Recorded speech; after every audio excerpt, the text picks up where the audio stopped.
Harirampur traffic ইউনিটের পক্ষ থেকে আসন্ন শারদীয়া উৎসবে দুস্থ মানুষদের হাতে বস্ত্র সামগ্রী তুলে দেওয়া হয়।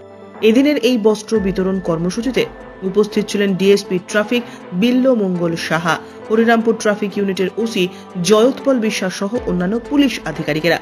পুজোর মুখে এলাকার দুস্থ মানুষদের হাতে বস্ত্র সামগ্রী তুলে দেওয়ায় খুশি সাধারণ মানুষজন। পাশাপাশি পুজোর আগে পুলিশের এই বস্ত্র বিতরণ কর্মসূচিকে সাধুবাদ জানিয়েছেন এলাকার বিশিষ্টজনেরা।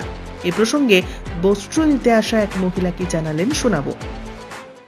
এসেছিলেন আজকে ট্রাফিকে? হ্যাঁ, কি জন্য এসেছিলেন? কাপড়ের জন্য। কি আপনি কাপড় পেয়েছেন? হ্যাঁ, পেয়েছি। কোথা থেকে এসেছেন আপনি? সিঙ্গুর থেকে। কি বলবেন কাপড় পাওয়ার পরে? কি বলবো, পাইছি দিছে।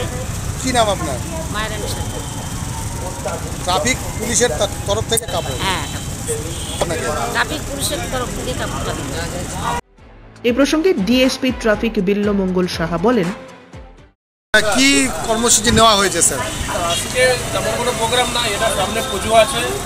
আমাদের হরিরামপুর ট্রাফিক গার্ড আমরা যে দুস্থ মানুষদের পুজোর প্রাককালে আমরা কিছু ওদের বস্ত্র বিতরণ করলাম, যাতে এরাও পুজোর আনন্দ উপভোগ করতে পারে। আমাদের তরফ থেকে এটার ছোট্ট প্রয়াস সাধারণ লোকের মধ্যে হাসি ফোটানোর চেষ্টা করছে। স্যার, আগামী দিনে কি এই কর্মসূচি অব্যাহত থাকবে? আমরা সবসময় চাইবো যে দুস্থ মানুষদের পাশে দাঁড়াতে, আগামী দিনেও থাকবে এই আশা আমরা থাকছি। হরিরামপুর থেকে শুভময় ঘোষের প্রতিবেদন, নিউজ টুডে।